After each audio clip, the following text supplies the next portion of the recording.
সিরিজের computer graphics যে বইটা রয়েছে এখান থেকে মেনলি হচ্ছে আমি কিছু পড়িয়েছিলাম, যে কালার মডেল একটা ছিল, RGB কালার মডেল, আর একটা হচ্ছে CMY কালার মডেল, দুইটা কালার মডেল পড়েছিলাম।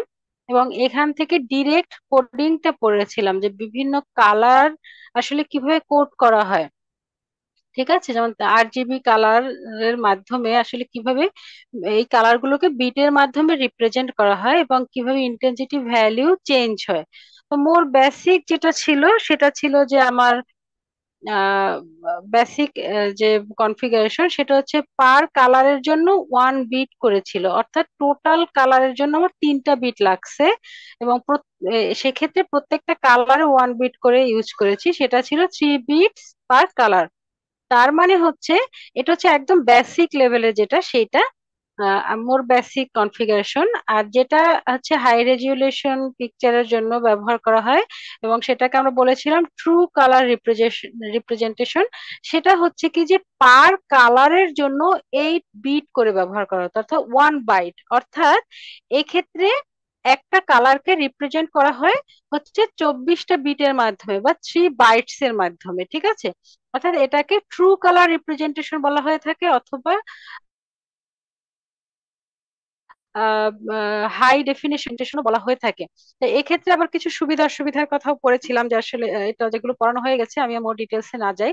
তো এরপরে হচ্ছে আমরা যেটা যাব সেটা হচ্ছে আমাদের এই যে ডিসপ্লে মনিটর, যেহেতু আমরা এখানে ইন্টারফেসিংটা পড়ছি এবং ইন্টারফেসিং এর ক্ষেত্রে আমরা অলরেডি একটা কিবোর্ড ইন্টারফেসিং এর যে বেসিক কিছু টার্মস, বেসিক যে ব্যাপার স্যাপার সেগুলো সম্পর্কে আমরা জেনেছি, সেগুলো আমরা পড়েছি, এবং সেটা ছিল কি ইনপুট ডিভাইস।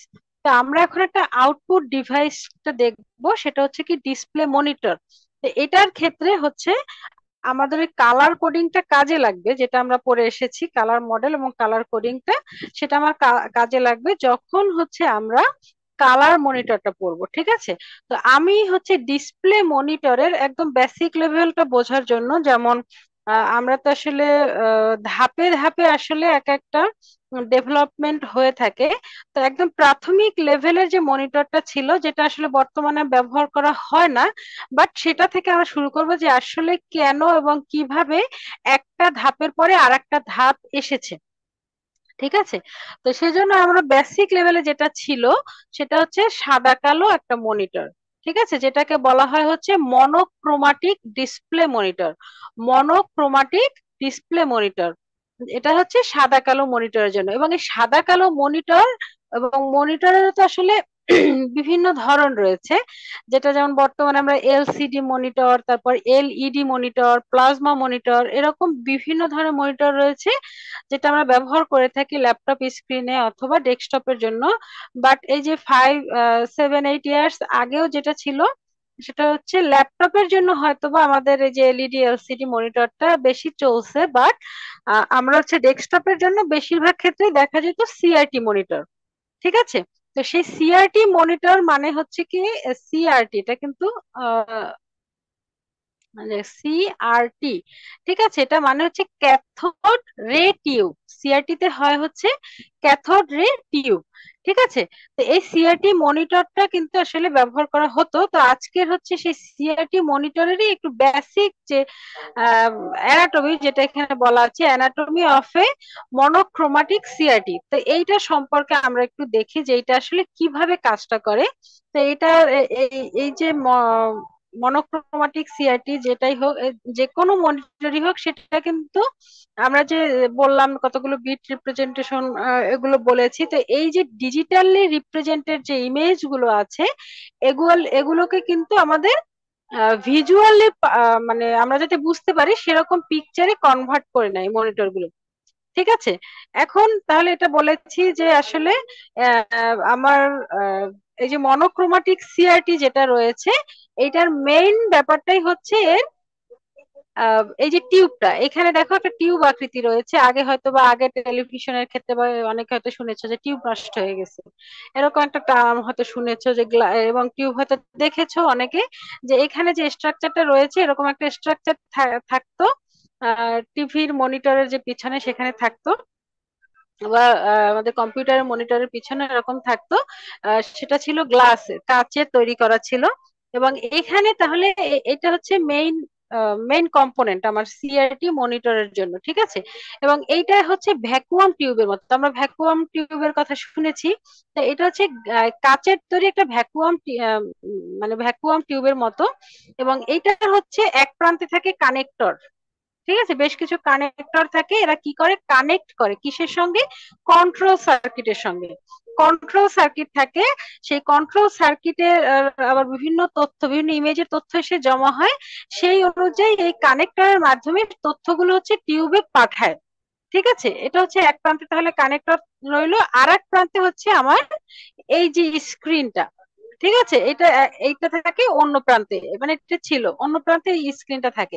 তাহলে এই যে স্ক্রিন যেটা রয়েছে, তা আমরা অলরেডি পিকজেল সম্পর্কে আমরা জানি যে বর্তমানে পিকজেল তো একটা কমন টার্ম। তো পিকজেলটা আসলে কি, যে আমার যে স্ক্রিন, যদিও আমার এইখানে পিকজেল টার্মটা ওরকম ভাবে আসবে না, বাট আমি সেটা বলতেছি।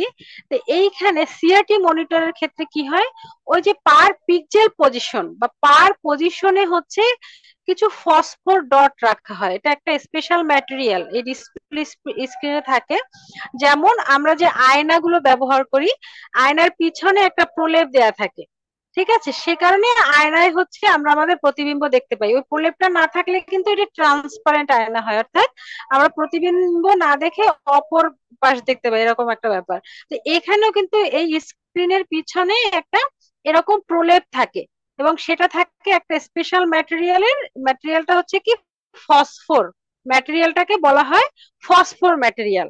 এখন এই যে ফসফোর ম্যাটেরিয়ালটা, এই ফসফোর ম্যাটেরিয়ালের আবার একটা ক্যারেক্টারিস্টিক্স আছে, যে ক্যারেক্টারিস্টিক্সটা কি, যদি কখনো কোনো ইলেকট্রন বিম এই ফসফোর ম্যাটেরিয়ালকে হিট করে, ঠিক আছে, বা হিট করে বা এটার সঙ্গে কানেক্টেড হয়, তখন হচ্ছে ফসফোর গুলো জ্বলে ওঠে, কিছুটা লাইট এমিট করে। এইটা হচ্ছে আমার এই যে ফসফোর, ফসফোর যে ম্যাটেরিয়ালটা রয়েছে এর একটা ক্যারেক্টারিস্টিক্স, ঠিক আছে। তো তাহলে কি হলো, যে যদি কখনো কোনো ইলেকট্রন এসে আমার এই ফসফোরকে হিট করে, তখন এটা কিছু পরিমাণ লাইট এমিট করে। এখন এই কি ধরনের লাইট এমিট করবে এবং কত সময় ধরে সেই লাইটটাকে এমিট করবে, সেটা ডিপেন্ড করবে এই যে ফসফোরের টাইপের উপরে, যে কোন ধরনের ফসফোর ব্যবহার করা হচ্ছে, তার কোয়ালিটিটা কিরকম, তার কালারটা কিরকম, ঠিক আছে, এটার উপর ডিপেন্ড করবে আসলে আমার কোন ধরনের লাইট কতটুকু সময় জ্বলবে, সেই ব্যাপারটা। এখন এই যে আমরা বললাম যে একটা লাইট এমিট করছে, তাহলে এই যে লাইটটা যে এমিট করছে, এই লাইটটাকে আবার একটা টার্ম দিয়ে রিপ্রেজেন্ট করা হয়, সেটা হচ্ছে ফ্লুরোসেন্স। ফ্লুরোসেন্স এই টার্মটার সঙ্গে হয়তো অনেকে পরিচিত, যেমন ফ্লুরোসেন্ট বাল্বের কথা আমরা অনেকে জানি। তাহলে এই যে ফ্লুরোসেন্স, মানে আমাদের যে ফসফোরটা লাইট এমিট করছে কোনো ইলেকট্রন বিম দিয়ে হিট হওয়ার পরে, যে লাইটটা এমিট করছে সেই লাইটটাকে বলা হয় ফ্লুরোসেন্স, ঠিক আছে, লাইটটা হচ্ছে ফ্লুরোসেন্স। এখন বলেছে যে ওই লাইটটাকে, বিমটা যত, যে সময়টা হিট করছে, হিট করে তো আসলে বিমটা আবার রিমুভ হয়ে যায়, হিট করে বিমটা বন্ধ করে দেয়া হয়।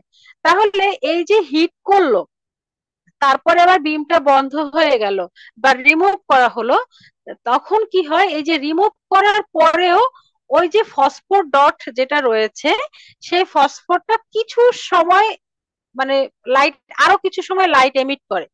প্রাথমিকভাবে যখন হিট করা হয় তখন একটা লাইট এমিট করে, সেই লাইটটাকে বলা হয়, বলেছি, ফ্লুরোসেন্স।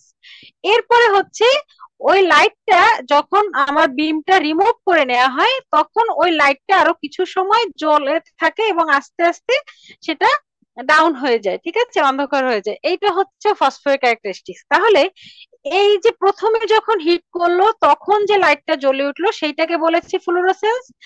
আবার ওই বিমটা রিমুভ করার পরে যতটুকু সময় ওই লাইটটা হচ্ছে গ্লো করছে বা লাইটটা জ্বলে থাকতেছে বা লাইট এমিট করতেছে, ওই লাইটটাকে বলা হয় হচ্ছে ফসফোরোসেন্স, ঠিক আছে। অর্থাৎ এই দুইটা টার্ম কিন্তু এলোমেলো করে ফেলে অনেকে।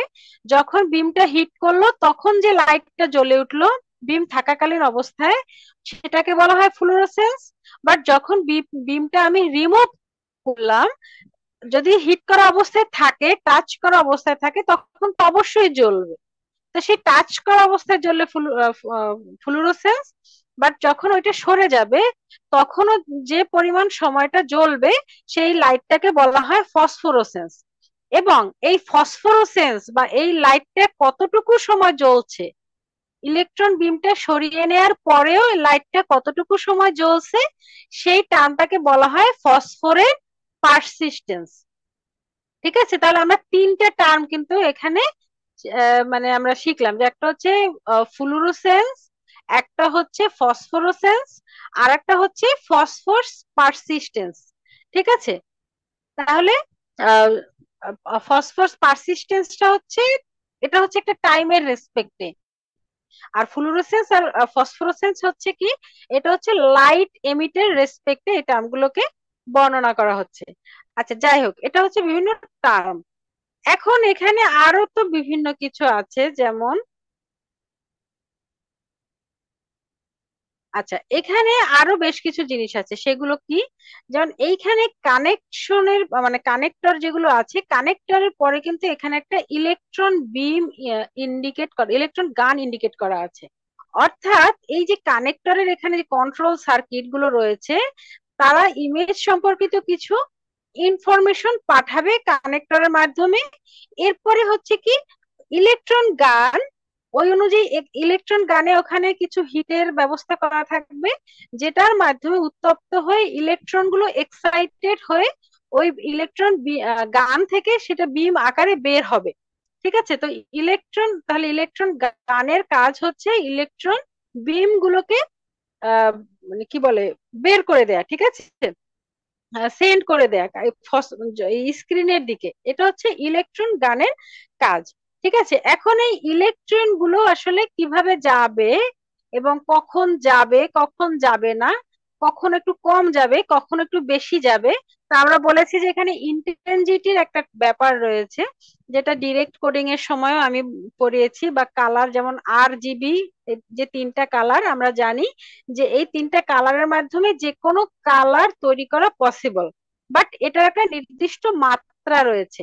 যেমন আমি যদি রেড একটু বেশি পরিমাণে দেই, গ্রিন ব্লু একটা অন্য পরিমাণে দিই, তখন একটা কালার হয়। আবার রেড এর পরিমাণটা যদি একটু আরেকটু কমিয়ে বা আরেকটু বাড়িয়ে দেই, তখন একটা কালার হয়। এরকম একটা ব্যাপার, অর্থাৎ এটা হচ্ছে ইন্টেন্সিটি লেভেল। আমার ইলেকট্রন বিমেরও ওরকম ব্যাপার আছে, যে একটা নির্দিষ্ট মাত্রায় গেলে এই কালারটা, অন্য মাত্রায় গেলে অন্য কালার, এরকম। যদিও আমরা কালারেরটা এখন বলছি না, আমরা ব্ল্যাক অ্যান্ড হোয়াইট যে মনিটর আছে সেটার কথা বলছি, এবং সেটার জন্য এখানে কিন্তু একটা মাত্র ইলেকট্রন বিম রয়েছে। ঠিক আছে, আর যদি আমরা কালার মনিটর বলতাম, এখানে আমাকে তিনটা মৌলিক কালারের জন্য তিনটা ইলেকট্রন গান ইউজ করতে হতো। আচ্ছা, এখন এই যে ইলেকট্রন গুলো, ওই যেটা বললাম যে ইন্টেন্সিটি অনুযায়ী সেটা কতটুকু যাবে, সেইটা আবার কে কন্ট্রোল করে, এই যে কন্ট্রোল ইলেকট্রোড যেটা রয়েছে সে এটা রেগুলেট করে। ঠিক আছে, এরপরে হচ্ছে একটা ব্যাপার, যে ইলেকট্রন বিম গুলো এক্সাইটেড হয়ে ওটা কিন্তু ছড়ানো ছিটানো অবস্থায় যাচ্ছে, যাচ্ছে বাট ছড়ানো ছিটানো অবস্থায় যাচ্ছে। তাহলে এদেরকে আসলে একটা ফোকাস করে একটা নির্দিষ্ট লাইনে নিয়ে আসার কাজটা করবে কে, কাজটা করবে হচ্ছে এই ফোকাসিং ইলেকট্রোড। এখানে কিন্তু অনেকগুলো টার্ম, পার টার্মের জন্য আলাদা আলাদা ডেফিনেশন এবং তাদের ক্যারেক্টারিস্টিক্সও আলাদা আলাদা রয়েছে, সেটা কিন্তু আমাদের ভালো করে বুঝতে হবে। আচ্ছা, এরপরে যেটা রয়েছে হরাইজন্টাল ডিফ্লেকশন প্লেট, আর একটা রয়েছে ভার্টিক্যাল ডিফ্লেকশন প্লেট। এখন এই যে এই দুইটা প্লেটের কাজ হচ্ছে, যেমন আমরা কিবোর্ডে দেখেছিলাম যে প্রত্যেকটা কি কি হয়, রো এবং কলাম অনুযায়ী সাজানো থাকে, এবং কোন কিটা প্রেস করা হয়েছে সেটা কিন্তু ওই রো এবং কলামের যে সংযোগ স্থল সেটার মাধ্যমে আমরা বের করেছিলাম। তো এখানেও তো আমার আসলে এই যে ফসফোর ডট গুলো কিন্তু এরকম ডট ডট ডট করে এক একটা লাইন প্রডিউস করেছে, এরকম অনেকগুলো এই লাইন। নর্মালি হচ্ছে এই লাইনগুলো হচ্ছে আমাদের রেজলিউশন অনুসারে থাকে, যেমন আমার 1024, 76 অথবা 768, এরকম বিভিন্ন টার্ম রয়েছে আমার রেজলিউশনের ক্ষেত্রে। তো এই রেজলিউশন অনুযায়ী আসলে আমার ঠিক কতগুলো রো আছে অথবা কতগুলো কলাম আছে সেটা তো আমরা জানি, সেই অনুযায়ী থাকে। বাট এখানে আমার 5 লাইন্স দেখানো হয়েছে, এবং এই লাইনগুলোকে বলা হয় স্ক্যান লাইনও বলা হয়ে থাকে। আচ্ছা, তাহলে এখন এই যেটা আসলে কোন কলামের কোন রো এর কোন কলাম বরাবর সেটা কানেক্ট হয়েছে, অর্থাৎ নির্দিষ্ট কোন ফসফোর ডটটাকে আমি এই মুহূর্তে ইলেকট্রন বিম দিয়ে হিট করতে চাচ্ছি, সেইটা হচ্ছে আমার সেট করে দিবে এই যে হরাইজন্টাল ডিফ্লেকশন প্লেট আর ভার্টিক্যাল ডিফ্লেকশন প্লেট। এখন এটাকে হরাইজন্টাল ডিফ্লেকশন প্লেট বলা হয়েছে কারণ এটা হচ্ছে রো এর সংখ্যা, অর্থাৎ কোন রোতে আমার নির্দিষ্ট সেই ফসফোর ডটটা আছে সেই অনুযায়ী আমার ইলেকট্রন বিমটাকে বেন্ড করে বা ভাঁজ করে সেই দিকে পাঠায়।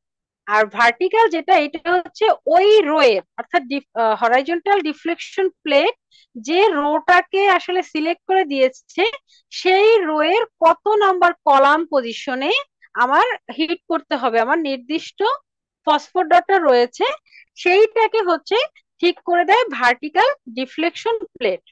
ঠিক আছে, তাহলে এইটার পরে হচ্ছে এই ইলেকট্রন বিমটা এসে সেই নির্দিষ্ট ডটে এসে হিট করে সেখানকার লাইটটাকে এমিট করে, সেই নির্দিষ্ট ফসফোর ডটটাকে লাইট এমিট করতে হেল্প করে, অর্থাৎ সেখানে একটা ফ্লুরোসেন্স তৈরি হয় এবং দেন ফসফোরোসেন্স তৈরি হয়ে থাকে, এরকম একটা ব্যাপার। এখন মনে করলাম যে আমার এই সবগুলো কম্বিনেশন যতগুলো আমরা পড়েছি, যে focusing electrode, control electrode, electron গান, তারপর ডিফ্লেকশন প্লেট যেগুলো রয়েছে বোথ হরাইজন্টাল এন্ড ভার্টিক্যাল, এগুলো মিলে কি হচ্ছে, আমার এই যে ডট গুলোকে আমার একটা একটা করে স্ক্যান লাইন, যেহেতু আমি বলেছি লাইনগুলোকে আবার আমার এই মনিটরের ভাষা বা গ্রাফিক্স এর ভাষা এগুলোকে স্ক্যান লাইনও বলা হয়। এটা কি করবে, লাইন বাই লাইন করবে। তাহলে হরাইজন্টাল ডিফ্লেকশন প্লেটসটা কি করবে, এটা হচ্ছে লাইন বাই লাইন, যে এই প্রথমে লেফট থেকে রাইটে স্ক্যান করতে করতে যাবে, যেহেতু এটা স্ক্যান করবে পার ডট বাই ডট বা per pixel position by pixel position, এই জন্য এটা হচ্ছে হরাইজন্টাল ডিফ্লেকশন প্লেটের কাজ, যে হচ্ছে লেফট থেকে রাইটে নিয়ে যাবে। ঠিক আছে, লেফট থেকে প্রথম পজিশন, তারপর দ্বিতীয়টা, তৃতীয়টা, অর্থাৎ একদম যখন প্রথম আমার এই কাজটা শুরু হবে নতুন কোন ইমেজের ইনফরমেশন, তখন একদম প্রথম লাইনের প্রথম যে ডটটা রয়েছে সেটা থেকে শুরু করবে, এই এই যে হরাইজন্টাল ডিফ্লেকশন প্লেট সেটা শুরু করবে এবং ভার্টিক্যাল ডিফ্লেকশন প্লেট দুইটা মিলে, এবং প্রত্যেকটা ডট ডট এরকম করতে করতে এই শেষ ডট পর্যন্ত আসবে। ঠিক আছে, আসার পরে এরপরে হচ্ছে কি করতে হবে, ওদেরকে সেকেন্ড লাইনের আবার প্রথম পজিশনে চলে যেতে হবে। তাহলে এই যে সেকেন্ড লাইন থেকে এই যে প্রথম পজিশনে আসছে, এই যে এখানে একটা দাগ টানা আছে, এইটাকে বলা হয় রিট্রেস। রিট্রেস, এবং যেহেতু এটা এটা হচ্ছে লাইন বাই লাইন, এটা হচ্ছে হরাইজন্টাল রিট্রেস বলা হয়ে থাকে এখানে। যখন রো বাই রো এরকম রিট্রেস হচ্ছে, অর্থাৎ এক লাইন থেকে পরের লাইনের প্রথম পজিশনে চলে যাচ্ছে, যেমন আমরা কম্পিউটার প্রোগ্রাম করার সময় স্ল্যাশ এন ব্যবহার করি, যে পরের লাইনের প্রথম পজিশনে কার্সরটা চলে যায়, এখানে ওরকম একটা ব্যাপার, এই যে রিট্রেসটা হয়। তো যখন এই রিট্রেসটা হয় তখন কিন্তু কোনো ইলেকট্রন বিম কাজ করে না, তখন ইলেকট্রন বিমটা অফ অফ থাকে। ঠিক আছে, কন্ট্রোল ইলেকট্রন কোনো বিমকে পাস করতে দেয় না রিট্রেসের সময়, অর্থাৎ এইখানে প্রত্যেকটা পজিশনে ইলেকট্রন বিম হিট করার পরে আবার পরের পজিশনের যখন প্রথম ডটের কাছে যাবে, এটাকে আমরা বলছি হরাইজন্টাল রিট্রেস, এবং এই সময় কোনো ইলেকট্রন বিম কাজ করবে না। যখন আমরা এই পজিশনে এসে পৌঁছাবো তখন আবার নতুন করে ইলেকট্রন বিম পাঠানো শুরু করবে কন্ট্রোল ইলেকট্রন। তো এরকম একটা ব্যাপার, এরকম করে প্রত্যেকটা লাইন বাই লাইন স্ক্যান করার পরে এবং হরাইজন্টাল রিট্রেস কমপ্লিট করার পরে যখন আমার একদম লাস্ট লাইনের ডানে, স্ক্রিনের ডানে যেটা রয়েছে লাস্ট লাইনের লাস্ট ডটটাকে আমার হিট করা হয়ে যাবে, তখন হচ্ছে আমাদের আবার আরেকটা রিট্রেস হবে। সেটা কি, যে আবার হচ্ছে আমাকে প্রথম লাইনের প্রথম ডটের কাছে ফিরে যেতে হবে। তাহলে এই এই যে হচ্ছে সেই ফিরে যাওয়াটা, তো এইটাকে বলা হয় ভার্টিক্যাল রিট্রেস, যেটা কি করে একদম আবার হচ্ছে লাস্ট লাইনের লাস্ট ফসফোর ডট থেকে একদম প্রথম লাইনের প্রথম ফসফোর ডটের কাছে নিয়ে যায়। তো এইটাকে বলা হয় ভার্টিক্যাল রিট্রেস, এবং এই দুই ধরনের রিট্রেসের ক্ষেত্রেই কিন্তু আমার ইলেকট্রন বিমটা বন্ধ থাকবে, অর্থাৎ তখন কিন্তু কোনো লাইট এমিট করার মতো কাজ করবে না। আচ্ছা, তাহলে এইটা হচ্ছে আমার মেইন মেইন ব্যাপার। আমি জানি না কতটুকু তোমরা বুঝতে পারছো। তোমাদের যদি বুঝতে সমস্যা তোমরা আমাকে জিজ্ঞাসা করতে পারো। তোমরা কানেক্টেড আছো কম, তারপর যারা আছো তারা ব্যাপারটা বুঝতে পারছো কিনা দেখো। বুঝতে পারছো সবাই? জি ম্যাম, মোটামুটি বুঝছি ম্যাম। আচ্ছা, এটা বোঝার চেষ্টা করো। কারণ হচ্ছে যেমন দেখা যায় তোমরা ক্লাসে রেসপন্স করো না, কোনো কিছু আস্ক করো না, বা দেখা যায় এক্সামের খাতা দেখতে গেলে তখন মন খারাপ হয়ে যায়। ঠিক আছে, এক্সামের খাতা তো আমার মিডের গুলো দেখা শেষ, ম্যাডামের কাছে আছে খাতাগুলো, হয়তো বা রেজাল্ট দিয়ে দিছে কিনা জানি না। তোমাদের রেজাল্ট পেয়ে গেছো মিডের? ম্যাম এখনো তো মনে হয় পাইনি ম্যাম। ওকে, যাক, সমস্যা নাই, হয়তো ম্যাডাম দেখে দিয়ে দিবে রেজাল্ট। জি ম্যাম। সমস্যা নেই, দিয়ে দিবে। কিন্তু যাই হোক, খাতা দেখতে গেলে আসলে মন খারাপ হয়ে যায়। তো তোমরা যদি ক্লাসে রেসপন্সটাও করো, আমি হয়তো বা বুঝতে পারি তোমরা হয়তো এই বিষয়টা বুঝতে পারতেছো না। এবং তোমাদের ম্যাম ক্লাসে ওই একটা বলো বলো। কোশ্চেন ছিল ম্যাম। হুম হুম হুম ম্যাম ওই যে মিড টার্মের ম্যাম কোশ্চেন, আমি আপনাকে ওই কোশ্চেন নিয়ে একটু কথা বলতে চাচ্ছিলাম ম্যাম, তা আপনি হুম। বলছিলেন যে ক্লাসে বলবেন। হ্যাঁ হ্যাঁ, বলো বলো। ম্যাম ওই যে ম্যাম ওই যে ডিজাইনের যে ইয়েটা দিছিলেন ম্যাম, মানে ডিজাইনের ওইটা র্যাম ছিল কি? ডিজাইনের যে কোশ্চেন। হ্যাঁ হ্যাঁ, 4K RAM, 4K RAM, তাই না? 4K RAM সিস্টেম মনে হয় ডিজাইন করতে বলা ছিল নাকি? ম্যাম ওখানে, হ্যাঁ, কথা বুঝতে পারছি না। ম্যাম 4K র্যাম সিস্টেম না ম্যাম, ওখানে জাস্ট এরকম বলা ছিল। ম্যাম শুনতে পাচ্ছেন? হ্যাঁ হ্যালো হ্যাঁ, শুনতে পাচ্ছি, বলো। হ্যাঁ হ্যাঁ, বলো বলো। ম্যাম, ওখানে একটা কোশ্চেন এরকম ছিল যে আপনি ম্যাম ওখানে ছিল যে আপনার 8 বিটের একটা কম্পিউটার ছিল। তো এইট হুম বিটের কম্পিউটারের ম্যাম অ্যাড্রেস বাস থাকে 16 বিটের। তো হুম। 16 বিটের অ্যাড্রেস বাস থাকলে ম্যাম 2 টু দি পাওয়ার 16 এই সংখ্যক ম্যাম জেনারেট করতে পারে মেমোরি সেল। তো সেক্ষেত্রে ম্যাম ওইটা ডিজাইন করতে হলে আমার মোট হুম। কতগুলো 4K র্যাম চিপের দরকার হবে? না, তো সেরকম ওইটা ছিল না হচ্ছে, ব্যাপারটা। তোমার কোশ্চেনটা ছিল 4K RAM সিস্টেম ডিজাইন করতে হবে। তোমার 8 বিটের ছিল হচ্ছে তোমার সিস্টেম, সেখানে তুমি বলেছো 16 বিটের তোমার থাকে, অ্যাড্রেস বাস থাকে, এবং 8 বিটের থাকবে ডেটা বাস। বাট তোমার ওইটা ছিল, অনেকে যে- এই ভুলটা করছো, যে 4K RAM সিস্টেম তার মানে হচ্ছে ওই সমস্ত কিছু মিলে তোমার একটা 4K RAM সিস্টেম তৈরি করতে হবে। অর্থাৎ সেক্ষেত্রে তুমি এটা করতে পারো হয়তো বা 4টা 1K RAM, সেটাই বেশি অ্যাপ্রোপ্রিয়েট। কারণ 8 বিটের দিয়ে সেখানে তুমি 4K RAM আর কতগুলো করতে পারবা? 4টা 4K RAM দিয়ে করতে পারো। অনেকে একটা 4K RAM ইউজ করছে, তাকেও মার্কস দিয়েছি। হয়তো 1-2 কম পেয়েছে, বাট যারা দেখা যায় 4টা 1K RAM ইউজ করে কাজ করছো, তারা হয়তো ফুল মার্কস পেয়েছো। ঠিক আছে, কারণ ওটা হচ্ছে ছিল 4K RAM সিস্টেম, মানে টোটাল সিস্টেমটাই হবে এমন যে টোটাল সিস্টেমটা মিলেই হচ্ছে তোমাকে একটা 4K RAM তৈরি করে, এরকম একটা সিস্টেম সেখানে। জি ম্যাম এবং বুঝছি। সেই এবং ফুল ফুল পার্শিয়াল এরকম একটা ব্যাপার ছিল, যে যেহেতু ফুল পার্শিয়াল ছিল, অনেকে আবার লিনিয়ারের যে ব্যাপারটা ছিল সেই অনুযায়ী করে দিছে, সেটাও হবে না। যেহেতু ফুল পার্শিয়াল ডিকোডিং এর কথা বলা ছিল, তার মানে এখানে কি ডিকোডার ব্যবহার করে দেখাতে হবে।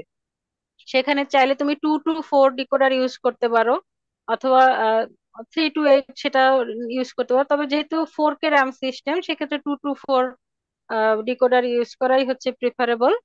তারপরে যারা অন্য ডিকোডার ইউজ করেছো, অন্যভাবে দেখানোর চেষ্টা করেছো, তাদেরকেও মার্কস দিয়েছি, সমস্যা নেই।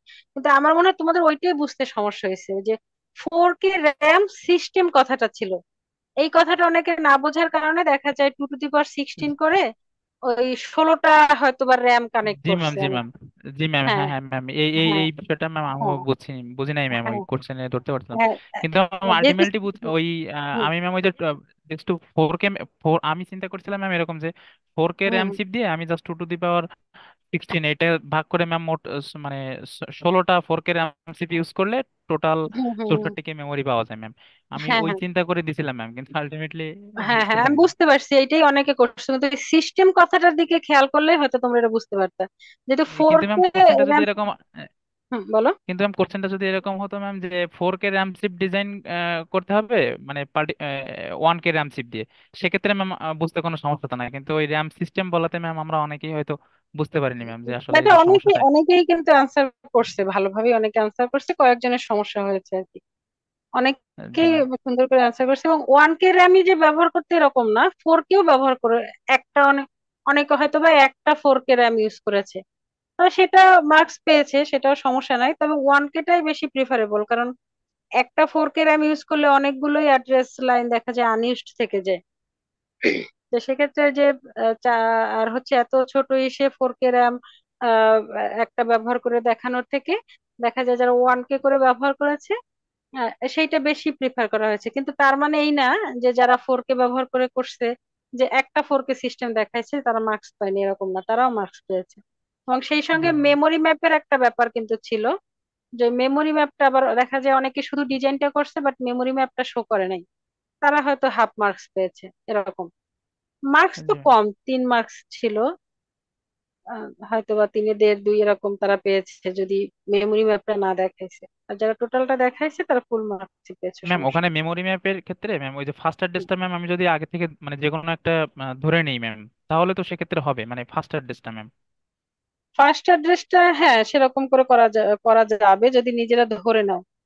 জি আর ম্যাম। যদি টোটাল সিস্টেম হয় তাহলে সাধারণত 0-0 দিয়েই শুরু হওয়ার কথা, যেহেতু আমার টোটাল সিস্টেম আমি কনসিডার করেছি যে এটা 4K র্যাম সিস্টেম, এর বেশি হবে না কমও না, এটা আমি ধরে নিয়েছি। তো সেক্ষেত্রে সাধারণত 0-0 দিয়ে শুরু হয়। তবে যারা এরকম লিখে দিছে যে আমি স্টার্টিং অ্যাড্রেস এটা ধরে নিয়ে করেছি, তারাও মার্কস পেয়েছে, তাদেরকেও দিয়েছি। কারণ সেটাও হবে, কারণ এটার তো মেমোরি বাড়ানো যাবে। তো সেক্ষেত্রে অন্য একটা ধরলেও হবে, সমস্যা নেই ওকে ম্যাম। তাদের। হ্যাঁ, ওকে। আর প্রশ্নটা কি, আর একটা ব্যাপার ছিল যে ডিভাইস ইনিশিয়েটেড, যে ইনপুট আউটপুটের যে ব্যাপার, এইটা অনেকেই কি কি লিখছো, ম্যাম অনেকে ঠিক ম্যাম করে এটা তো লিখছে। ম্যাম এটা তো ইন্টারাপ্ট ড্রাইভেন ইনপুট আউটপুট হবে ম্যাম। রাইট, হ্যাঁ হ্যাঁ রাইট, ইন্টারাপ্ট ড্রাইভেন ইনপুট আউটপুটটা কিভাবে কাজ করে সেই কথাটা এখানে বলা ছিল। জি ম্যাম। ওটা জি ম্যাম। অনেকেই দেখা যায় অন্য কিছু লিখে রাখতো, তো সেটাও হতাশার ব্যাপার।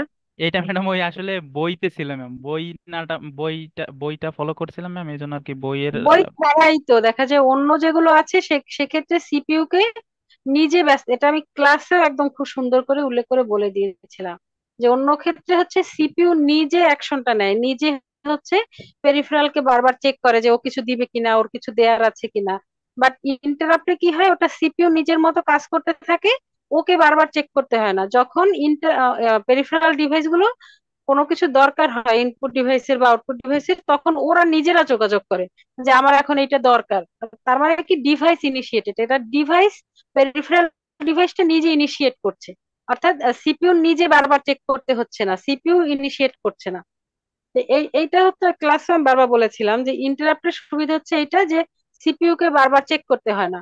এটা হচ্ছে ডিভাইসটা নিজে তার যখন দরকার হবে তখন সিপিইউ কে বলবে যে আমার এই কাজটা দরকার, এরকম একটা ব্যাপার ছিল।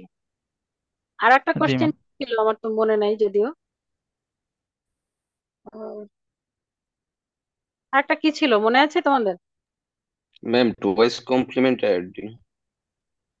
ওভারফ্লো ফ্ল্যাগের ব্যাপারটা ছিল মনে হয়, আর একটা নাকি দুইটা জি যোগ ম্যাম। দিয়ে। জি জি জি ম্যাম। জি ম্যাম। জি ম্যাম। জি ম্যাম, দুইটা নেগেটিভ নাম্বার যোগ করে ওভারফ্লো ক্যারি প্লাগ এগুলা চেক হ্যাঁ করতে। হ্যাঁ হ্যাঁ, রাইট রাইট। তো এইটাতেও আমি ওভারফ্লো ফ্ল্যাগ আর ক্যারি ফ্ল্যাগ, এই দুইটা যে সম্পূর্ণ ভিন্ন জিনিস আমি কতবার বলেছি ক্লাসে, স্লাইডে উল্লেখ করে দেওয়া আছে যে ওভারফ্লো ফ্ল্যাগ এবং ক্যারি ফ্ল্যাগ। যেমন ক্যারি ফ্ল্যাগটা আসলে আমার ডোন্ট কেয়ার কন্ডিশনে থাকে, যখন আমার এরকম সাইন্ড ইন্টিজার যোগ করা হয়, অর্থাৎ দুইটা পজিটিভ অথবা দুইটা নেগেটিভ সংখ্যা যোগ করা হয়, তখন ক্যারি ফ্ল্যাগটা হচ্ছে ডোন্ট কেয়ার কন্ডিশনে থাকে, সেটা 0 হোক আর 1 হোক সেটা দেখার ব্যাপার না। বাট মানে সেটা দিয়ে আমার দেখার ব্যাপার না যে আমার এরর হয়েছে কিনা। এরর হয়েছে কিনা বোঝা যাবে শুধুমাত্র ওভারফ্লো ফ্ল্যাগের মাধ্যমে। এইটা হচ্ছে ব্যাপার ছিল যে ওভারফ্লো ফ্ল্যাগের মাধ্যমে বোঝা যাবে যে আসলে এখানে কোনো এরর হয়েছে কিনা। যদি দুইটা নেগেটিভ সংখ্যা যোগ করার পরে আমি একটা পজিটিভ সংখ্যা পাই, সেটা তো আসলে সম্ভব না, দুইটা নেগেটিভ যোগ করলে কি পজিটিভ পাওয়া সম্ভব? কখনোই না সম্ভব ম্যাম। না। হ্যাঁ, -7 -8 যোগ করলে +15 হওয়া সম্ভব না, অবশ্যই -15 হবে। আবার দুইটা পজিটিভ সংখ্যা যোগ করলে কখনো নেগেটিভ হওয়া সম্ভব না। তো এই এরকম যদি কখনো হয়, তখন হচ্ছে সেটাকে বলা হয় ওভারফ্লো ফ্ল্যাগ। ঠিক আছে, তখন সেটা ওভারফ্লো ফ্ল্যাগটা সেট হয়ে যায়। আর একটা ব্যাপার, যেখানে দেখা যায় 8 বিট করে নিবা, অনেকে দেখা যায় 6 বিট 15 বিট, এক একজন এক এক রকম বিট নিয়ে যোগ করছে কেন জানি না। যাই ম্যাম হোক। না, ওটা তো যে 8 বিট 16 বিট এরকম নিয়ে না করলে তো ওটা মানে মিলবে না আর কি। হ্যাঁ, আবার কিন্তু দেখা যায় 8 বিট 8 বিট যোগ করার পরে কি এটা 9 বিটের আনসার আসছে না? জি ম্যাম। আনসার আসছে 9 বিটের, কিন্তু 9 বিটের ওইটাকে ক্যারি ধরা হয়, বাট ওই ক্যারিটা আমাদের দেখার ব্যাপার না। আমার কম্পিউটার প্রসেসই করতে পারে 8 বিট, সে তো ওটা এমনিতেই কাট অফ করে দিবে।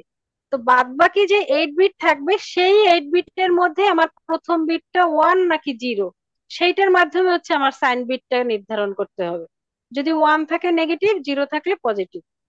এইটাও দেখলাম অনেকে আসলে একটু আহ, ম্যাম আপনি যে ছোটখাটো ম্যাথটা দিচ্ছেন, আপনি যে ম্যাথটা দিচ্ছেন ম্যাম, তো সেক্ষেত্রে ম্যাম তো হুম, ক্যারি ফ্ল্যাগের মান তো ম্যাম অন হবে। ওই যে ক্যারি ফ্ল্যাগ 1 দিতে পারবা, সমস্যা নাই, এটা যে 0 দেওয়ার সমস্যা হবে না, কারণ হচ্ছে ক্যারি, এখানে ক্যারি হয়েছে, ঠিক জি আছে, ম্যাম, জি ক্যারি ম্যাম, হ্যাঁ। হয়েছে।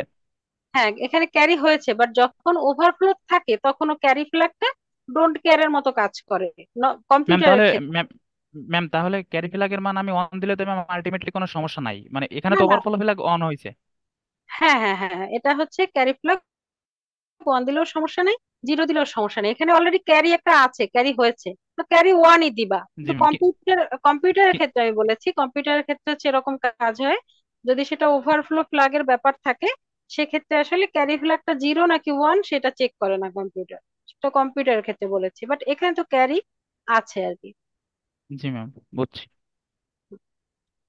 আচ্ছা, তাহলে আমরা এখানে চলে যাই পড়ায়। যে ডিসপ্লে মনিটর আসলে বিভিন্ন টার্মের কথা আমি এখানে বলেছি, যে বিভিন্ন টার্ম এবং প্রত্যেকটা টার্ম কিভাবে কাজ করে। তো এটা হচ্ছে যে কোনো জিনিস, আমি হয়তো অনলাইনে ক্লাস নিচ্ছি সে কারণে হতে পারে, অথবা আমি দ্রুত পড়াচ্ছি হতে পারে, অথবা আমি হয়তো কোনো টপিকস মিস করে অন্য একটা টপিকস পড়াচ্ছি, এটা হতে পারে। তোমরা কিছুতেই কিছু বুঝতে পারতেছো না, এটা হতে পারে। বাট সেটা তোমাদের হচ্ছে আমাকে বলতে হবে, যেটা আমরা বুঝতে পারতেছি না আরেকবার বলেন। সেটা ক্লাসে বলতে হবে, কিন্তু যদি পড়াটা শেষ পরীক্ষার আগে বলো যে না আমরা ওগুলো পারি নাই, সমস্যা আছে, এবং সেখানে তখন কিন্তু সেটা সমস্যা। আজকে পড়াচ্ছি, তুমি নেক্সট ক্লাসেও বলতে পারো যে ম্যাডাম আগের দিনের এইটা তো আমি বাসায় পড়ছিলাম, বাট এই ব্যাপারটা আমি বুঝতে পারিনি, সেটা কিন্তু গ্রহণযোগ্য। ঠিক আছে, সেটা লাগলে আমি ওই টপিকসে পরের দিন আবারও পড়াবো, কোনো সমস্যা নেই, বা আজকেরও আবার পড়াবো। কিন্তু তোমাদের ক্লাসে একটু অ্যাটেন্টিভ থাকতে হবে, সেটা আমাকে বুঝতে হবে যে তোমরা অ্যাটেন্টিভ আছো। কারণ একটা ক্লাস নেয়ার জন্য দেখা যায় আমার নিজের একটা প্রিপারেশন থাকে, মেন্টাল প্রিপারেশন থাকে, পড়াশোনার একটা ব্যাপার থাকে, অন্য কিছু কাজ পাশে রেখে ক্লাসটা নিতে হবে। আবার তোমাদেরও কিন্তু সেরকম একটা ব্যাপার থাকে। বাট অনলাইনে করতে গেলে কি হয়, তোমাদের যেহেতু আমি দেখতে পাচ্ছি না, তোমরা হয়তো একই সঙ্গে 5টা কাজও করতে পারো, ঠিক আছে, সেটা তো আর আমি দেখতে পাচ্ছি না, তো সেক্ষেত্রে তোমাদের মনোযোগটা অন্যদিকে চলে যেতে পারে। বাট আমি তো তোমাদের আসলে পড়াচ্ছি, তো তোমরা আসলে মনোযোগ দিচ্ছ কিনা সেটা কিন্তু আমি বুঝতে পারতেছি না। সেটা তোমরা কোশ্চেন করলে আহ, তো অথবা বুঝতে পারো না এগুলো কিছু বললে, বা বুঝতে পেরেছি, যে যে কোনো কিছু হচ্ছে রেসপন্স করলে সেটা বুঝতে সুবিধা হয় আমার। এরপর থেকে আসলে তোমার বাড়িতে আছো যেহেতু, ক্লাসে আসলে দেখা যায় অফলাইনে ক্লাস নিব। গত 2 সপ্তাহ তো, 1 সপ্তাহ বন্যায় চলে গেল, আর 1 সপ্তাহ দেখা যায় রিপিট পরীক্ষার কারণে আসলে ক্লাসগুলো নিতে পারিনি। তো ক্লাস খোলার পরে অফলাইনেই ক্লাস নেওয়ার ট্রাই করব, আর যদি অনলাইনেও নেই তোমাদের, সেটা হচ্ছে তোমাদের ভিডিও অপশন তোমাদের অন রাখতে হবে। ঠিক আছে, এরকম করতে হবে, এছাড়া আসলে উপায় নেই, তোমরা হচ্ছে পড়াশোনা করো না। আচ্ছা, যাই হোক, তো আমরা হচ্ছে এটা বলেছি যে প্রত্যেকটা টার্ম আসলে কিভাবে কাজ করে। এখন সে সঙ্গে আমাদের যেমন এখানে বলেছি যে আসলে কোন লাইটটা আসলে একটু গাঢ় কালো হবে, একটু কম কালো হবে, অর্থাৎ গ্রে এক্সিসটা যদি থাকে, ব্ল্যাক এন্ড হোয়াইট এর মধ্যে গ্রে কালার যদি থাকে, সেক্ষেত্রে ইলেকট্রন বিম আসলে একদম গাঢ় কালোর জন্য কতগুলো ইলেকট্রন বিম লাগবে, আর একদম গ্রে কালার হলে কতগুলো কম লাগবে, তো হোয়াইটের জন্য কিরকম লাগবে, সেই ইন্টেন্সিটি লেভেলটাও কিন্তু আমার এই কন্ট্রোল ইলেকট্রোডের কাজ, এখান থেকে হচ্ছে সেটা সেট করে দেওয়া হয়। ঠিক আছে, বা কন্ট্রোল সার্কিট, আর এখানে তো কন্ট্রোল, সরি, আচ্ছা, আর এই কানেক্টরের সঙ্গে যে কন্ট্রোল সার্কিট থাকে সেখান থেকে তো সব ইনফরমেশন এখানে পাস করে দেওয়া হয়। আর যেটা বলেছি যে হরাইজন্টাল আর ভার্টিক্যাল রিট্রেস যখন হয়, তখন হচ্ছে এই কন্ট্রোল সার্কিটের কাজ হচ্ছে সেই ইলেকট্রন বিমটা শাট অফ করে দেয়া, যাতে তখন কোনো ইলেকট্রন বিম আমার এই স্ক্রিনের কাছে এসে না পৌঁছে, এরকম একটা ব্যাপার। এখন এই যে বললাম যে একটা ইমেজের ইনফরমেশন এই ডিসপ্লেতে শো করা হচ্ছে, বাট এখানে ডিসপ্লে করা হচ্ছে স্ক্রিনে। তাহলে এই ইমেজের ইনফরমেশন তো অবশ্যই কোথাও না কোথাও স্টোর করে রাখতে হয়। সেটা কি একটা সিস্টেম মেমোরি এরিয়ায় সেই জিনিসটা স্টোর করা থাকে, এবং আমার এই ডিসপ্লে করার জন্য একটা ডেডিকেটেড সিস্টেম মেমোরি এরিয়া আছে, যেটাকে বলা হয় হচ্ছে ফ্রেম বাফার। অর্থাৎ এখানে কন্ট্রোল সার্কিটের এখানে একটা সিস্টেম মেমোরি, মানে একটা মেমোরি এরিয়া থাকে, যেটা শুধুমাত্র ডিসপ্লেতে ইনফরমেশন পাঠানোর জন্য যে জিনিসগুলো দরকার সেটা এখানে স্টোর করা থাকে। এবং এইটাকে বলা হয় হচ্ছে রিফ্রেশ বাফার, ঠিক আছে, বা ফ্রেম বাফার। এটাকে বলা হয় রিফ্রেশ বাফার অথবা ফ্রেম বাফার। আর একটা এই যে ইলেকট্রন বিম, এই যে প্রথম ফসফোর ডটটা থেকে শেষ ফসফোর ডট পর্যন্ত এই যে আসলো, তার মানে এটাকে বলা হয় সে হচ্ছে একটা ফ্রেম কমপ্লিট করলো। ঠিক আছে, একটা ফ্রেম সে কমপ্লিট করলো, এইটা বোঝানো হয়। এখন এইখানে একটা ব্যাপার আছে। আহ এই যে আমরা ফসফোর ডটের কথা বলেছি, যে এই ফসফোর ডটটা লাইট এমিট করে এবং কিছু সময় জ্বলে সেটা বন্ধ হয়ে যায়, অর্থাৎ ওর পারসিস্টেন্স অনুযায়ী সে হচ্ছে কাজ করে। এখন যার পারসিস্টেন্স কম সেটা তাড়াতাড়ি লাইট এমিট করা বন্ধ করে দেয়, আর যেটা পারসিস্টেন্স বেশি তো সেটা বেশি সময় জ্বলে থাকে। সেটা যাই হোক, যদি আমরা অ্যাভারেজ পারসিস্টেন্সও কনসিডার করি, সেক্ষেত্রে কি হয়, আমরা যদি আমার ইমেজ ডিসপ্লে করা হয়, তো সেই ইমেজটা বুঝলাম যে প্রত্যেকটা ফসফোডটকে ইলেকট্রন বিম যখন হিট করেছে সে হচ্ছে হয়তো 10 ন্যানো সেকেন্ড, বা ধরে নিলাম যে 1 সেকেন্ড পর্যন্ত সে জ্বলে থাকে। বাট এইটা এই যে প্রথম ডট থেকে শেষ পর্যন্ত, এই শেষ ডট পর্যন্ত আসতে আমার 1 সেকেন্ড সময় লাগতো, বা বেশিও লাগতে পারে, আমি ধরলাম।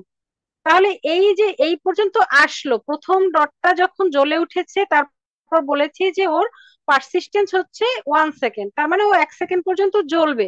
কিন্তু ওর কাছে তো তখন ইলেকট্রন বিম থাকবে না, ইলেকট্রন বিম এই পরেরটা করতে করতে করতে করতে স্ক্যান করতে করতে এই শেষ পজিশনে, শেষ যে ফসফো ডটটা রয়েছে তার কাছে চলে আসবে। তাহলে ধরলাম এই শেষ পর্যন্ত আসতে তার 1 সেকেন্ড লাগলো। তো এইখানে যখন সে আসবে তখন কি হবে, প্রথম যে ফসফোর ডটটা ছিল ওটার আলোটা নিভে যাবে। তখন আমি হয়তো একটা ইমেজ দেখতে পাচ্ছি, বাট ইমেজটা তখন আমার চোখের সামনে থেকে সরে যাবে, অর্থাৎ স্ক্রিন আর সেটা ডিসপ্লে করতে পারবে না, অথবা ফ্লিকার হবে, ব্লার হয়ে যাবে। এই প্রবলেম গুলো হয়ে থাকে। সেজন্য কি করা হয়, এই যে একই ইনফরমেশন, অর্থাৎ ইমেজটা আমি যতক্ষণ পর্যন্ত ওপেন করে রাখছি কম্পিউটারের মধ্যে, কিন্তু এই কাজগুলো অর্থাৎ এই ফ্রেম বাফার বা রিফ্রেশ বাফার যেটা রয়েছে, ও কি করবে, এই পর্যন্ত এসে বসে থাকবে না, এই পর্যন্ত এসে ও আবার প্রথম থেকে শুরু করবে, আবার প্রথম থেকে শেষ পর্যন্ত আসবে, আবার প্রথম থেকে শুরু করে শেষ পর্যন্ত আসবে, এরকম করতে থাকবে। অর্থাৎ এই যে আগে যে লাইট গুলো জ্বলেছিল ফসফোর ডট গুলো অনুযায়ী আমরা যে পিকচারটা দেখতে পাচ্ছি সেটা যেন ব্লার না হয়ে যায়, সেজন্য ও হচ্ছে এরকম বারবার এই যে প্রক্রিয়াটাকে বলা হয় রিফ্রেশ করা। অর্থাৎ একটা ইমেজের ইনফরমেশনের জন্য এই যে প্রথম স্ক্যান লাইন থেকে শুরু করে শেষ স্ক্যান লাইন পর্যন্ত সে স্ক্যান করতে করতে গেল, এইটাকে মানে হলো সে একবার রিফ্রেশ করলো, একবার স্ক্যান করলো। নেক্সট টাইম ওই ইমেজটাকে আমার সামনে ধরে রাখার জন্য পরবর্তী সময় সে হচ্ছে ওই যে আবার প্রথম থেকে একই ইনফরমেশন ওই প্রথম থেকে শুরু করে শেষ পর্যন্ত আবার স্ক্যান করলো, এটাকে বলা হয় রিফ্রেশ করা।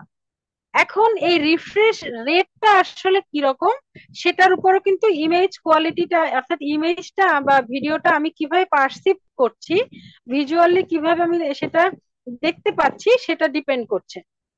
নর্মালি এটা হচ্ছে পার সেকেন্ডে 60 টাইমস, যেমন আমরা দেখি যে 60 হার্জ রিফ্রেশ রেট, এটা কম্পিউটারে দেখতে পাবা 60 হার্জ নর্মাল। এটা হচ্ছে নর্মাল, যে অবশ্যই ফসফর ডটের যে পারসিস্টেন্স এর ব্যাপার, যে অর্থাৎ এটা যতটুকু সময় জ্বলে থাকতে পারে সেইটা দর্শকের চোখে সেইটা মানে ডিসপ্লেটা স্থির রাখার জন্য এই পার সেকেন্ডে যদি 60 বার করে সেই রিফ্রেশটা করে, তাহলে হচ্ছে দেখা যায় যে ওইটা ব্লার হয় না বা ফ্লিকারটাও হয় না।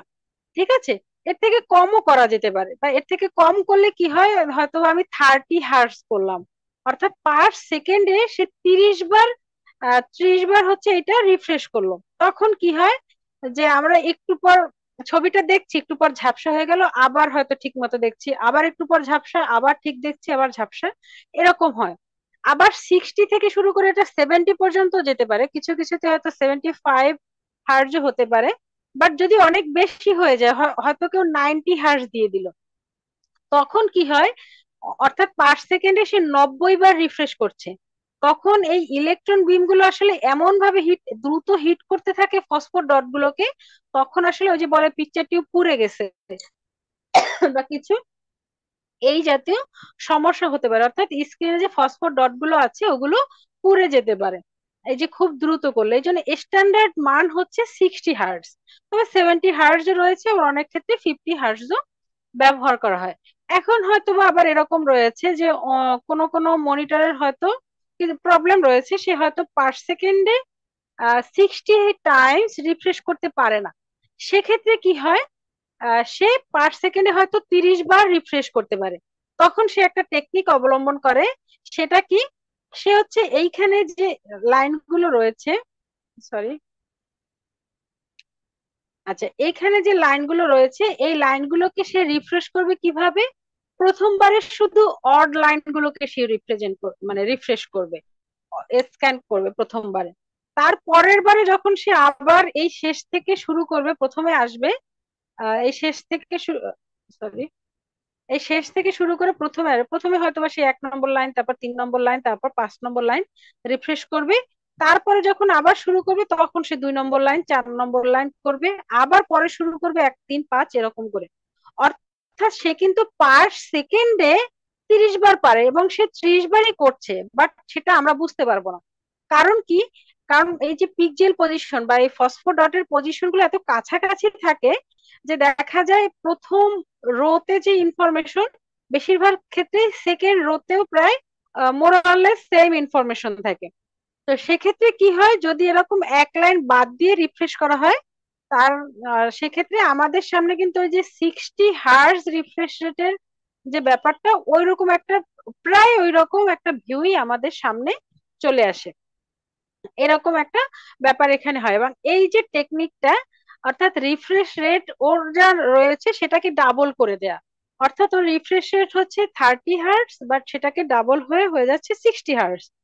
এই পদ্ধতিটাকে বলা হয় ইন্টারলেসিং। ঠিক আছে, ইন্টারলেসিং রিফ্রেশ, ইন্টারলেসড রিফ্রেশ রেট এরকম একটা বলা হয়ে থাকে। ঠিক আছে, এইরকম একটা কনসেপ্ট আমার এখানে রয়েছে। এটা বুঝতে পারছো কিনা, কারো কোনো প্রবলেম আছে এই এই ব্যাপারটা বুঝতে? ম্যাম, হ্যাঁ এক্ষেত্রে বলো। কি আমরা 60 হার্টজে যেরকম দেখতে পাই ওইভাবেই কি দেখতে পাবো, মানে সেম? হ্যাঁ, আমরা দর্শকরা সেটা বুঝতে পারবো না যে আসলে এটা লাইন বাই লাইন না হয়ে শুধু অড একবার ইভেন একবার এরকম হচ্ছে, যেহেতু সে 30টাই পাচ্ছে, সে তো তার 30টা পার সেকেন্ডে পাচ্ছে, বাট সে হচ্ছে যেহেতু অর্ধেক অর্ধেক করে করছে, তাহলে কিন্তু আলটিমেটলি তার পার সেকেন্ডে ওইটা ডাবল রিফ্রেশ রেট হয়ে যাচ্ছে, মানে রিফ্রেশ করতে পারছে সে কতবার, 60 টাইমসই কিন্তু রিফ্রেশ করতে পারছে। কারণ হচ্ছে যদি সে প্রত্যেকটা লাইন রিফ্রেশ করতে চায়, সেক্ষেত্রে সে পার সেকেন্ডে 30 বার করতে পারে।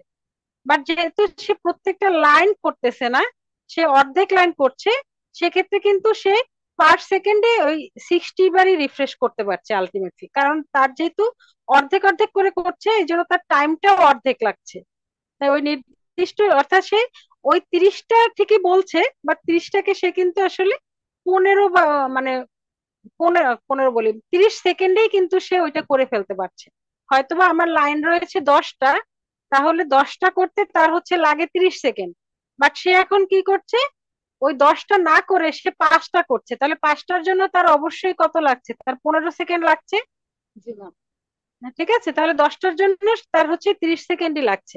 তাহলে এরকম যদি করে তাহলে কিন্তু তার রিফ্রেশ রেটটা 60 হয়ে যায়, যেটা আমরা দর্শকরা বুঝতে পারবো না, এবং ফ্লিকারিংটাও সেক্ষেত্রে কম হয়।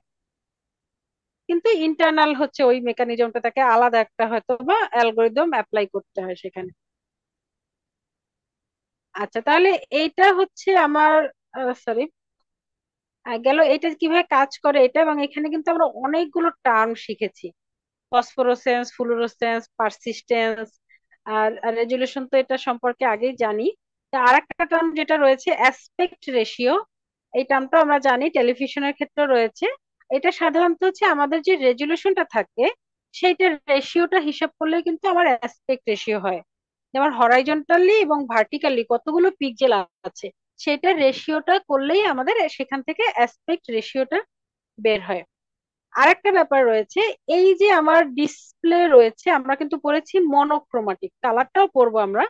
তো সে মনোক্রোমাটিক করেছি, এবং এই ক্ষেত্রে এই যে ডিসপ্লে এখানে রয়েছে, আমরা বলেছি এই যে ডিসপ্লে ধরলাম যে এখানে কি হচ্ছে, লাইন বাই লাইন স্ক্যান করে কিন্তু সে আমার ফসফর ডট গুলোকে হিট করে লাইটটা এমিট করে আমাদেরকে হচ্ছে একটা ইমেজ দেখাচ্ছে, এরকম একটা ব্যাপার হচ্ছে।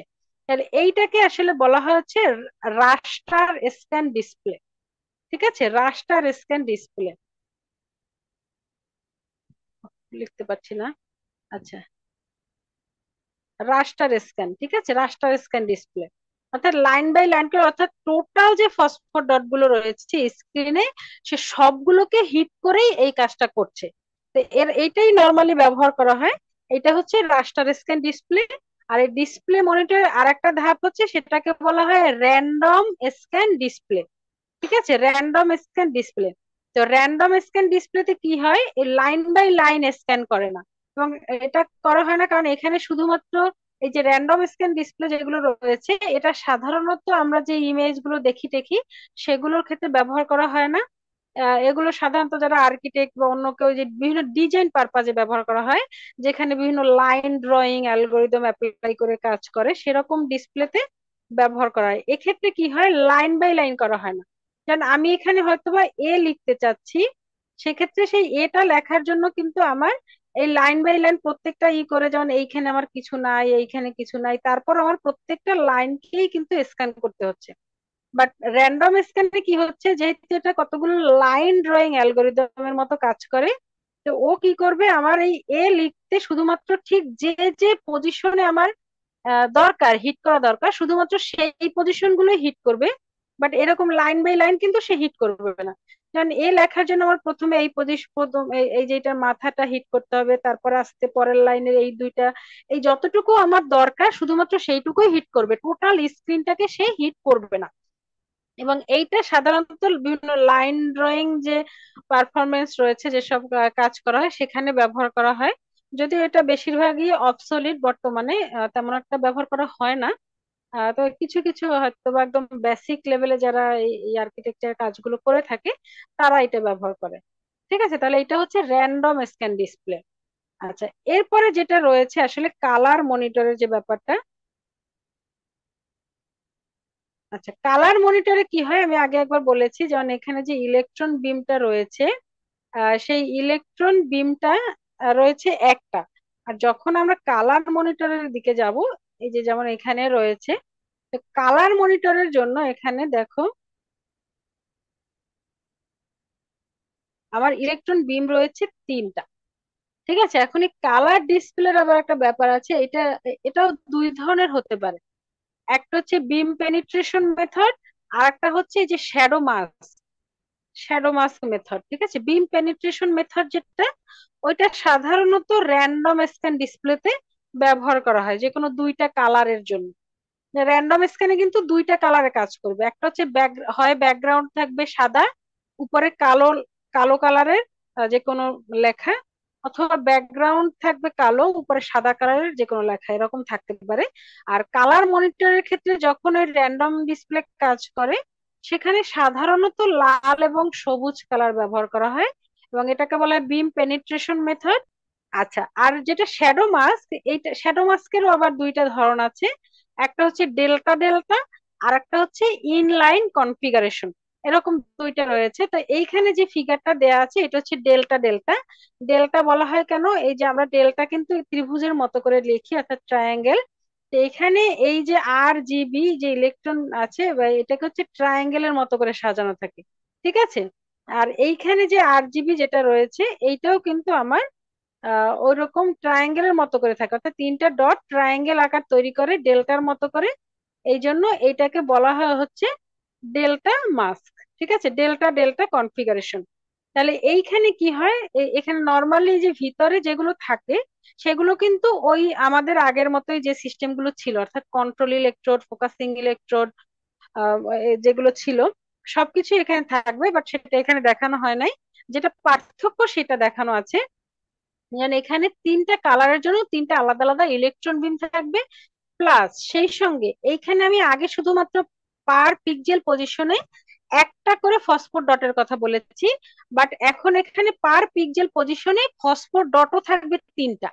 ওই যে ইলেকট্রন বিম হিট করার পরে যে লাইটটা জ্বলে উঠবে, সেই লাইটটা হচ্ছে এক এক ধরনের ফসফোর আছে যারা লাল লাইট এমিট করে, এক ধরনের ফসফোর আছে যারা সবুজ লাইট এমিট করে, আর এক ধরনের ফসফোর আছে যারা ব্লু লাইট এমিট করে। সেই অনুযায়ী হচ্ছে এই তিনটা ডট ট্রায়াঙ্গেলের মতো করে বা ডেল্টার মতো করে এখানে সাজানো থাকবে। ঠিক আছে, তাহলে এখানে একটা পিক্সেলের জন্যই কিন্তু দেখানো আছে। এবং এখানে তিনটা বিম আছে, এখানে তিনটা পিক্সেল আছে ওই অনুযায়ী। এবং এখানে যে শ্যাডো মাস্ক কথাটা আসছে কেন, এখানে মধ্যবর্তী স্থানে এরকম একটা মেটাল সারফেস ব্যবহার করা হয়, যেখানে পার পিক্সেল পজিশনের জন্য একটা করে হোল থাকে। এখানে তিনটা হোল দেখানো আছে, বাট মাঝখানের হোলটা হচ্ছে এই নির্দিষ্ট কি বলে এই নির্দিষ্ট পিক্সেল পজিশনের জন্য। এই হোলটা হচ্ছে সেট করা থাকে সব সময়, যে এই হোলটা মধ্যে যদি কখনো কোনো ইলেকট্রন বিম আসে, অর্থাৎ এখানে তো তিনটা আলাদা আলাদা ইলেকট্রন বিম, তিনটা আলাদা আলাদা ইলেকট্রন বিম তিনটা আলাদা আলাদা ফোকাসিং ইলেকট্রোডের মাধ্যমে ফোকাসড হয়ে এসেছে, বাট এখন তো তিনটাকে একটা নির্দিষ্ট পিক্সেল পজিশনে পাঠাতে হবে। সেইটার জন্য হচ্ছে এই হোলের কাছে একে পাঠানো হয়। হোলের কাছে তিনটা বিম একত্রিত হয়ে সেইটা আমার এই যে তিনটা ফসফোর ডট রয়েছে তাদের কাছে গিয়ে তাদেরকে হিট করবে, এবং ওই তিনটা কালার কম্বিনেশন ইন্টেন্সিটির উপর ডিপেন্ড করে তিনটা কালার কম্বিনেশন আমাদের চোখে এসে ব্লেন্ড হয়ে আমরা একটা কালার কম্বিনেশন দেখবো। বাট বাস্তবে কি হচ্ছে, এটা ওখানে তিনটা কালারই থাকে, বাট এমন ভাবে তারা ব্লেন্ড হয় যে আমরা যখন একটা নির্দিষ্ট দূরত্ব থেকে সেটা দেখি, তখন ওই ব্লেন্ডেড ভার্সনটা অর্থাৎ ব্লেন্ড হয়ে যে একটা কালার হয়ে থাকে সেই কালারটাই আমরা তখন দেখতে পাই। এখন এখানে যে তিনটা ফসফোর ডট রয়েছে, তিনটা ফসফোর ডটের যে সেন্টার, সেই সেন্টার একটা ডটের সেন্টার থেকে অন্য একটা ডটের সেন্টারের যে দূরত্ব সেইটাকে বলা হয় পিচ। ঠিক আছে, পিচ, PITCH, পিচ বলা হয়। পিচ টার্মটা হয়তো অনেকে শুনে থাকবে এর আগে, পিচ। ঠিক আছে, দুইটা আহ, দুইটা ফসফোর ডটের মধ্যবর্তী যে দূরত্ব, সেন্টারের মধ্যবর্তী দূরত্ব, সেটাকে বলা হয় পিচ। তাহলে এইটা যে গেল, এটা হচ্ছে আমার ডেল্টা ডেল্টা শ্যাডো মাস্ক, যেখানে ট্রায়াঙ্গুলার ভার্সন হিসেবে থাকে। ঠিক আছে, এটা আসছিল প্রথমে। এরপরে দেখা যায় যে এবং এটা এটা এটা থাকলে হচ্ছে কনফিগারেশনটা এমন যে একটু ইজিলি না, বাট হয়তো দেখা যাচ্ছে প্রথমে একটু খরচ টরচ হয়তো কম হয়েছে, বাট পিকচার কোয়ালিটিও ভালো ছিল। বাট পরবর্তীতে দেখা গেছে যখন হাই রেজুলেশন বা হাই ডেফিনিশন যে টিভি বা মনিটর গুলো রয়েছে, সেখানে দেখা গেছে যে ডেল্টা ডেল্টার থেকে যদি এগুলোকে ইনলাইন সাজানো হয়, অর্থাৎ এখানে তো এরকম করে সাজানো আছে, এরকম না সাজিয়ে প্রত্যেকটা পিক্সেল পজিশনে যদি ইন লাইন এরকম ডট ডট ডট তিনটা ডট এরকম লাইনে সাজানো থাকে, ট্রায়াঙ্গেল না হয়ে, তখন দেখা যায় সেইটা আরো ভালো কোয়ালিটির ইমেজ সেখান থেকে পাওয়া পসিবল।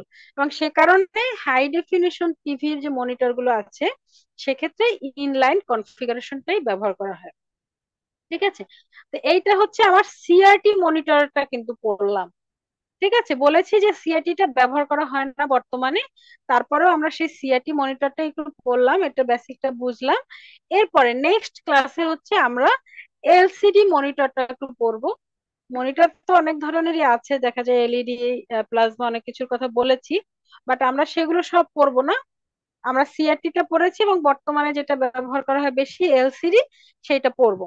এবং এই সিআরটি মনিটরের যে ব্যাপারটা ছিল, এইখানে হচ্ছে আর যে এলসিডি বা এলইডি এগুলোকে বলা হয় ফ্ল্যাট প্যানেল। তো সিআরটি মনিটরে কি হয় তোমরা দেখবা যে, যদি দেখে থাকো হয়তো তোমরা তো অবশ্যই দেখছো, সিআরটি মনিটরের যে সামনের অংশটা সেটা কিন্তু এরকম থাকে।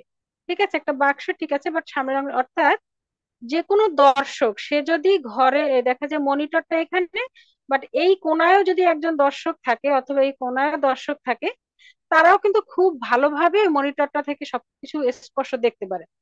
বাট বর্তমানে যে ফ্ল্যাট প্যানেল ডিসপ্লে গুলো রয়েছে, অর্থাৎ এলসিডি বা এলইডি, সেক্ষেত্রে তোমরা দেখবা একদম কর্নারে যারা থাকে সে তারা কিন্তু আসলে খুব ভালোভাবে দেখতে পারে না, বা স্ক্রিনটা একটু মানে একটু নিচু করলে উপর করলে অনেক সময় দেখা যায় সেটা মানে নেগেটিভের মতো দেখা যায়।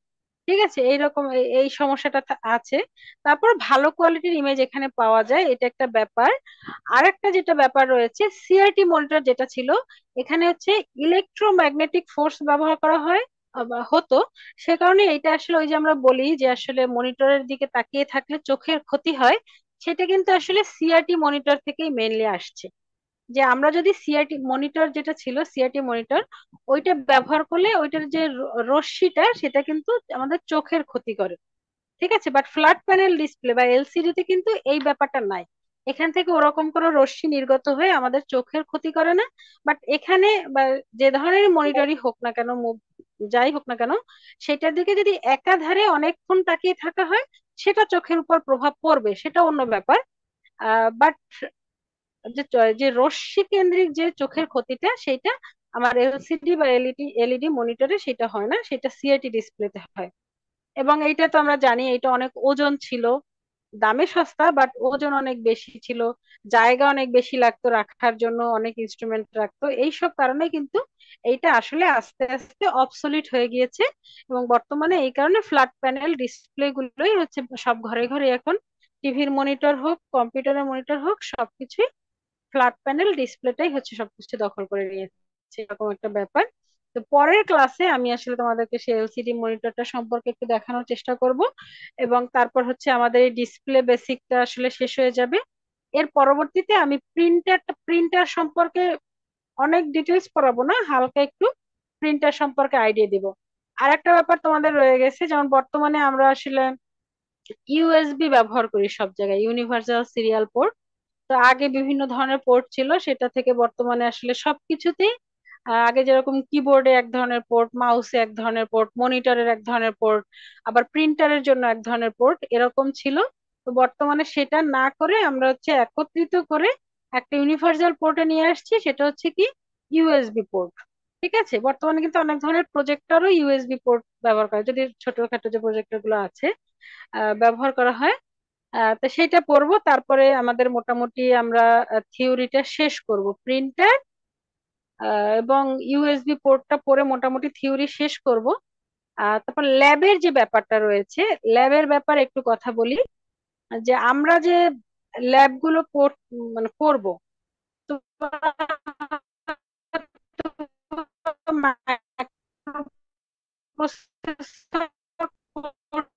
বেশ কিছু ল্যাব করছো, সেখানে কি কেউ রাস্পবেরি পাই না ইউজ এখন করে আমরা চাচ্ছি এই সেমিস্টারে তোমরা ওই মাইক্রো প্রসেসরের মতো এরকম বিভিন্ন চিপের কানেকশন দিয়ে টিয়ে পেরিফেরাল ডিভাইস ইউজ করে, বা যেমন সেন্সর হচ্ছে তোমাদের ম্যাডাম পড়াচ্ছেন, বিভিন্ন ধরনের সেন্সর বা ছোটখাটো কিবোর্ড, মনিটর, এগুলো বিভিন্ন পেরিফেরাল ডিভাইস ইউজ করবা। এবং সেখানে অবশ্যই প্রত্যেকে, সেটা তোমরা গ্রুপ ওয়াইজ প্রজেক্ট করতে পারো, কোনো প্রবলেম নাই, বাট রাস্পবেরি পাই ব্যবহার করে হচ্ছে তোমাদের প্রজেক্ট করতে হবে। আমি রাস্পবেরি পাইয়ের যে বেসিক যে ব্যাপারটা আমি সেটা তোমাদের পড়াবো। বাট আজকে তোমাদের এই কথাটা বলার উদ্দেশ্য হচ্ছে, তোমরা হচ্ছে আমাকে এই সপ্তাহটা, আমি হয়তোবা মঙ্গলবার পর্যন্ত ক্লাস নিব আশা করি। তো এই সপ্তাহের মধ্যে তোমরা হচ্ছে এই ডিসিশন আমাকে হচ্ছে লিস্ট দিবা যে কে কোন প্রজেক্ট করতে চাও। যেহেতু এখানে একটু খরচের ব্যাপারও রয়েছে, কারণ রাস্পবেরি পাইয়ের যে যে মডিউল গুলো এগুলো কিনতে হবে। তো সেক্ষেত্রে হয়তোবা চাইলে তোমরা গ্রুপ করতে পারো, ম্যাম বাট গ্রুপ মানে রাস্পবেরি পাইটা একটু মোটামুটি ম্যাম একটু কস্টলি ম্যাম। আমি দেখছি হ্যাঁ ম্যাম হ্যাঁ আর কি হ্যাঁ মোটামুটি। হ্যাঁ হ্যাঁ, সেজন্যই বলেছি। আর আমিও এর আগে রাস্পবেরি পাই দিয়ে করাই নাই, ওরা এমনি প্রজেক্ট করছে আর কি, বিভিন্ন ধরনের ব্লুটুথ মডিউল বা আরডুইনো দিয়ে টিয়ে ওগুলোই করছে। রাস্পবেরি পাই আসলে আমিও করাই নাই, বাট এটা আসলে দরকার, যেহেতু তোমরা মাইক্রো প্রসেসরে বাদ বাকি সবকিছু শিখে আসছো। তো এখানে রাস্পবেরি পাইয়ের দামের জন্য আমি শুধু তোমাদের গ্রুপ করতে বলছি, আর কিছুই না। তবে গ্রুপ করো, রাস্পবেরি পাই শেখো, যেটা আমি চাচ্ছি। এবং সেই জন্য হচ্ছে তোমরা এই মঙ্গলবারের আগেই হচ্ছে আমাকে একটা লিস্ট দিবা। তোমরা অনলাইনে সার্চ করলে হয়তো বা রাস্পবেরি পাই রিলেটেড বিভিন্ন ধরনের প্রজেক্ট পাবে। তোমরা শিখবা। আমি যে বেসিক যেটা আছে রাসবেরি পাই সেটা আমি তোমাদের দেখাই দেবো, সমস্যা নাই। বাট তোমরা হচ্ছে ঈদের আগেই হচ্ছে আমাকে সেই দিবা, প্রপোজাল জমা দিবা আমাকে এবং ম্যাডাম। হ্যাঁ বলো।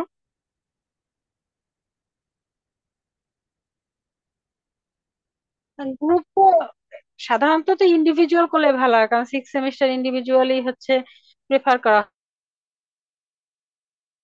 হয়। বাট যেটা বললাম আমি প্রাইস করে তোমরা আসলে 2 জন 3 জন, 3 জনের বেশি না করাটাই ভালো হবে, ঠিক আছে? তো 3 জন হলে এবার প্রজেক্টটা একটু ভালো মানের হতে হবে, ঠিক আছে? জি ম্যাম, জি হ্যাঁ। ম্যাম। হ্যাঁ জি ওকে, ম্যাম। তাহলে সেটা হচ্ছে তোমরা আমাকে এই সপ্তাহেই হচ্ছে সেই প্রপোজালটা পাঠাবা। এবং অবশ্যই সেটা তোমরা ডিসকাস করবা, বা তোমাদের কোনো গ্রুপে যেভাবে হোক তোমাদের যেন ডুপ্লিকেসি না থাকে, যে একই প্রজেক্ট যেন 2টা গ্রুপ তোমরা না দেখো, ঠিক আছে? প্রত্যেকের প্রজেক্ট আলাদা হতে হবে। তো 3 জন করেই গ্রুপ করো, সমস্যা নাই, 3 জন করেই করো। আর যদি খুব ভালো মানের প্রজেক্ট হয়, দেখা যায় তোমাদের অনেক বেশি খরচ হয়ে যাচ্ছে, 15-20 হাজার টাকাও হচ্ছে, সেক্ষেত্রে হয়তো বা 4 জন 5 জন করতে পারো, সমস্যা নেই। বাট তোমরা সাধারণত চেষ্টা করো যে মানে 3 জনের মধ্যে থাকতে আর কি, ঠিক আছে? এবং জি প্রপোজালটা ম্যাম। তোমরা এই সপ্তাহে হচ্ছে রেডি করো, যে কে কোন প্রজেক্ট করতে চাও। এটা সিআর যে আছো তুমি হচ্ছে আমাকে এটা প্রোভাইড করবে, এবং অবশ্যই তোমরা ওইটা দেখে দিবা যেন কোনো ডুপ্লিকেসি না থাকে, ঠিক আছে? আচ্ছা, ঠিক আছে। এবং যেহেতু এটা নতুন তোমরা শিখবা, তো সেই অনুযায়ী একটু মনোযোগ দিয়ে আগে ভাগেই কাজ করা শুরু করো। আমিও আমিও কিন্তু রাস্পবেরি পাই দিয়ে কাজ করিনি, আমি নিজেও করিনি, আমি নিজে শিখে হচ্ছে তোমাদেরকে শিখাবো, বাদ বাকিটা হচ্ছে তোমরা করে নিবা, ঠিক আছে? কেন এটা হচ্ছে পরবর্তীতে যদি কেউ হার্ডওয়্যার লাইনের কাজ টাজ করতে চাও বা কিছু, সেক্ষেত্রে এটা তোমাদের কাজে লাগবে। আর পাইথন সম্পর্কে আমি যতদূর জানি যে তোমাদের পাইথন সম্পর্কে বেসিক ধারণাটা আছে, তোমাদের এই সুমিতের সঙ্গে আমার কথা হয়েছিল। আর অপারেটিং সিস্টেম কোর্সও করছো, লিনাক্স সম্পর্কে আইডিয়া আছে, সেক্ষেত্রে এটা করতে পারবা, সমস্যা হবে না। কারণ এই রাসবেরি পাই এর ক্ষেত্রে দেখা যায় পাইথন ব্যবহার করে এটার কোডিং করা হয় আর কি। ম্যাম, তা আমি লিনাক্স এবং পাইথনের একদম বেসিক, মানে কোন রকম রান করার ধারণা আছে, কোনো ডিপ নলেজ নাই ম্যাম অনেকেরই। হ্যাঁ, হ্যাঁ, অত ডিপ নলেজ খুব বেশি লাগবে না, বেসিকটা থাকলেই হবে। বাদ বাকি তো আসলে যে কোনো প্রোগ্রামিং ল্যাঙ্গুয়েজেরই তো আসলে বেসিকটা জানাটাই ব্যাপার, তারপরটা তো লজিকের ব্যাপার, সেটা পারবা আশা করি।